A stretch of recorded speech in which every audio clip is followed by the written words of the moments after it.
Paano kung ang pinakamahalagang yugto ng iyong karera o kahit ng buhay mo ay yung mga panahong walang nakakakita?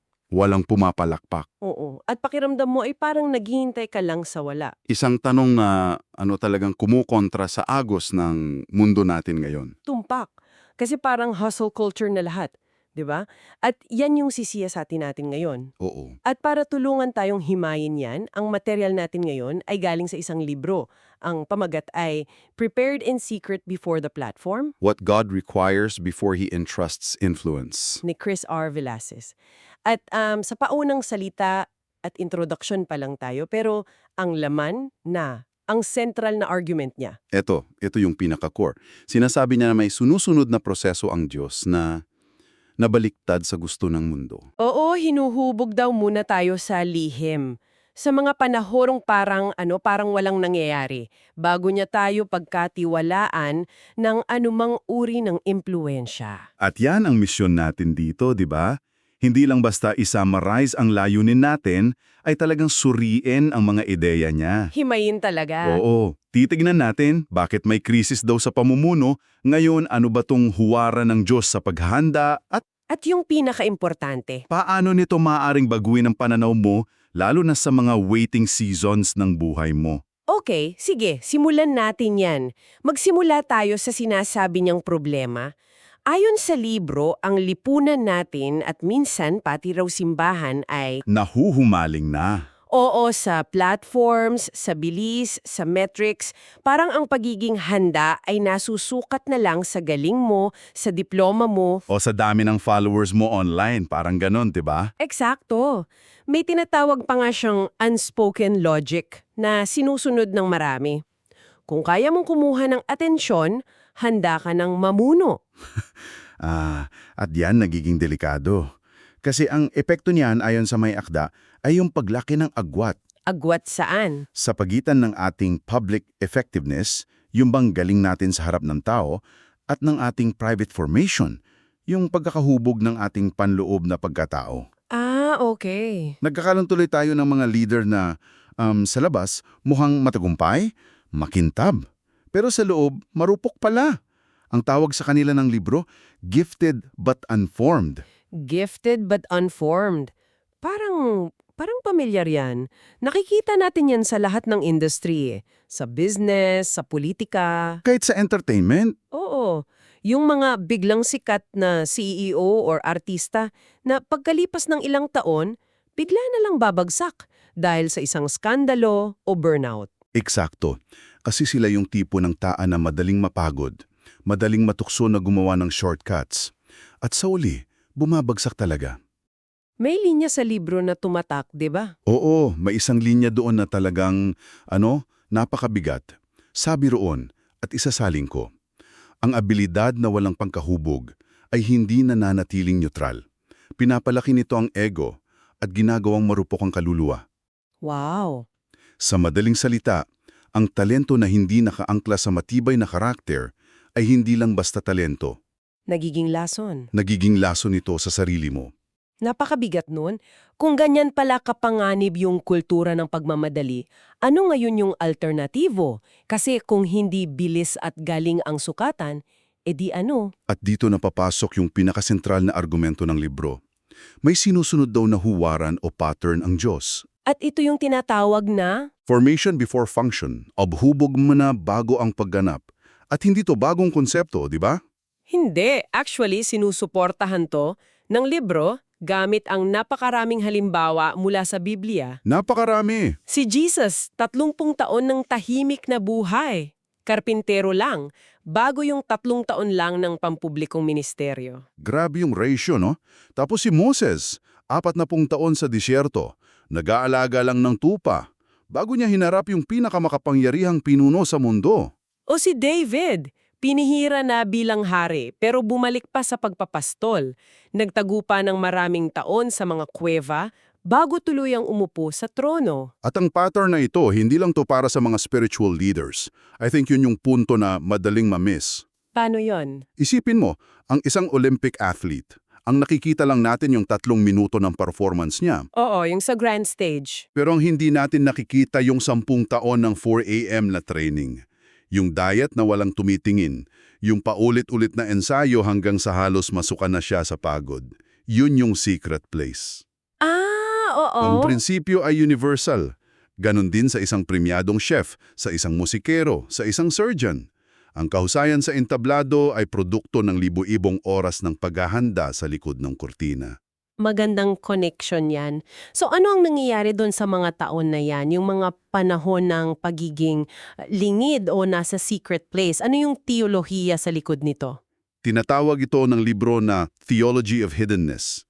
Ayon sa may akda, ang lihim na lugar ang nagsisilbing laboratorio ng Diyos. Laboratorio? Oo, dito nililinis ang ating mga motibo. Kasi kapag walang nanonood, di ba, doon lumalabas yung tunay mong hanggaran. Dito rin inaayos ang direksyon ng ating mga pagnanasa. At dito raw, sabi ng libro, ipinapako sa krus ang ambisyon. Yun. At dito lumalabas yung isa sa pinakamahalagang ideya. The platform does not create character. It exposes it. Hindi nililikha ng entablado ang karakter. Inilalantad lang nito kung ano ang nahubog na sa pribadong buhay mo.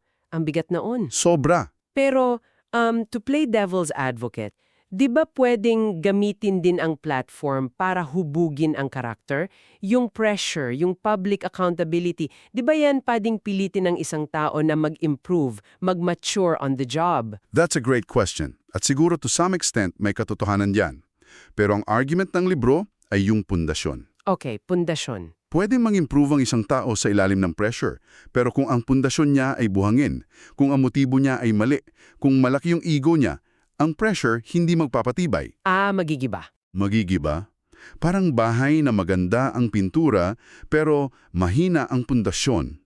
Sa unang malakas na bagyo, babagsak.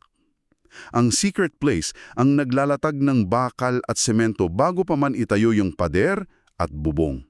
Okay, malinaw. So kung ganito pala kalalim yung konsepto ng paghahanda, binabago nito ang buong definition natin ng pagiging handa. Hindi na tutungkol sa skills o credentials lang. Eksakto. Ang iminumungkahi ng libro ay isang malaking pagbabago sa pananaw. Mula sa pagiging nakafocus sa ambition, dapat daw tayong lumipat sa pagiging nakafocus sa alignment. Ambition versus alignment. Ano ang pagkakaiba? Ang ambisyon, laging ang tanong ay, paano ako magkakaroon ng impact? Paano ko mapapalaki ang impluensya ko? Laging nakatingin sa labas, sa resulta. Okay. Ang alignment naman, ibang-iba yung tanong. Ang tanong ay, paano ako mananatiling tapat sa prosesong ito gaano man kaliit? Paano ako makikiisa sa kalooban na inihahain sa akin ngayon? Nakatuon siya sa panloob na katapatan. Kaya pala binabanggit sa libro na ang tunay na pagiging handa hindi nasusukat sa haba ng resume, kundi sa tinatawag na spiritual weight. Oo, spiritual weight. Alam mo, parang yung sinasabi sa leadership studies na emotional resilience o executive presence, yung bigat na dala ng isang tao na alam mong dumaan na sa maraming pagsubok, hindi basta-basta matitibag. Tamang-tama yung connection mo. At dinidetalye pa ng libro kung ano ba talaga itong hinuhubog na weight na to. May 3 pangunahing bagay. Una, Sige. character bago kakayahan. Character before competence. Ang integrity, pagpapakumbaba, at yung kakayahang maturuan ay nalilinang kapag walang nanonood. Teka, bago tayo pumunta sa pangalawa, pag-usapan muna natin yan. Character before competence. Sa mundo natin ngayon, parang baliktad, di ba? Sobrang baliktad. Hanggat nagdi-deliver ka ng resulta, hanggat magaling ka sa trabaho mo, parang okay lang kahit anong ugali mo. Paano natin lalabanan yung ganong mindset? Napakahirap niyan, pero iyon mismo ang hamon eh. Ang pananaw ng libro ay pangmatagalan. Baka sa short term, manalo yung magaling pero mayabang. Oo, madalas. Pero sa long term, yung mga taong may integridad ang pinagkakatiwalaan. Sila yung nakakabuo ng matatag na team, sila yung hindi bumibigay sa tukso. Ibig sabihin, ang kakayahan, pwedeng ituro. Pwedeng ituro, pero ang character, hinuhubog yan sa matagal na panahon sa mga desisyon na ginagawa mo kapag walang nakatingin. Yan ang unang hinuhubog sa lihim. Okay, gets. Ano yung pangalawa? Pangalawa, Pangunawa bago direksyon. Discernment before direction. Sinasabi sa libro na ang tinig ng Diyos o para sa iba, yung inner voice o intuition, ay mas malinaw na naririnig kapag walang ingay Ingay ng papuri.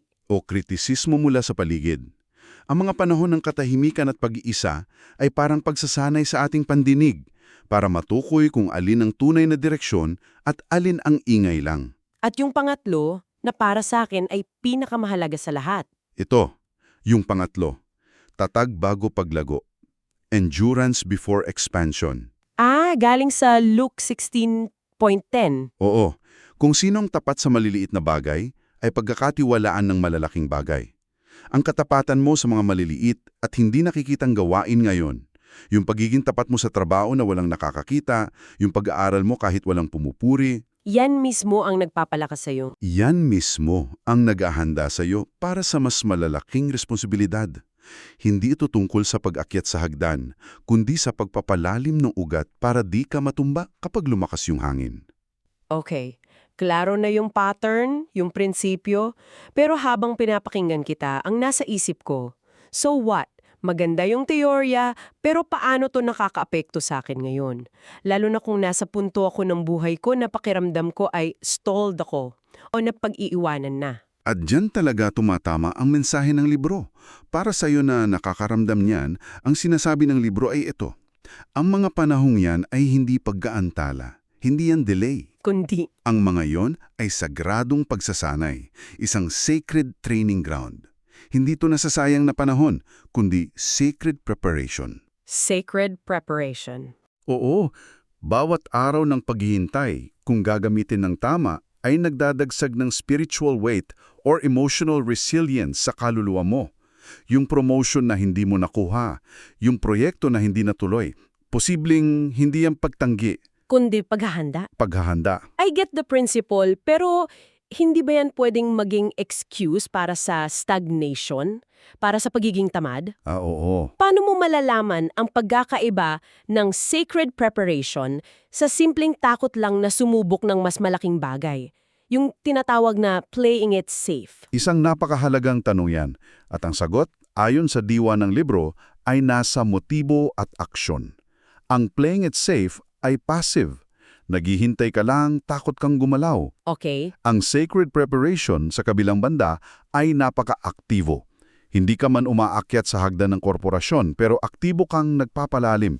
Nag-aaral ka, naglilingkod ka kung nasaan ka man ngayon, nagpapahubog ka. So, ang tanong ay hindi kailan ako aangat, Kundi, paano ako magiging pinakatapat at pinakamahusay sa maliit na espasyong ipinagkatiwala sa akin ngayon?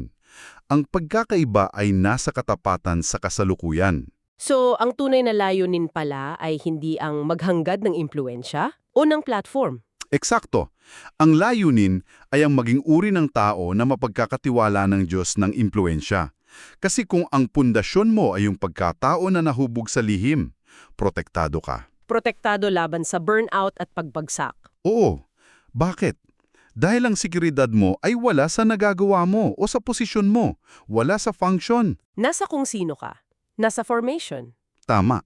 At ang resulta nito ay hindi yung tinatawag na arrival mentality.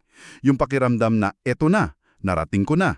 Sa halip, nagkakaroon ka ng lifelong posture of readiness. Isang habang buhay na paninindigan ng pagiging laging handa, laging nagpapasakop at laging natututo. Nasa entablado ka man o wala. Grabe! Para ibuod ang lahat, ang pinaka-sentro ng ating pinag-usapan mula sa libro ni Chris Villasis ay ito. Bago pagkatiwalaan ng Diyos ang isang tao sa entablado, hinuhubog niya muna ang puso nito sa lihim. At ang katapatan mo sa mga bagay na hindi nakikita ng iba.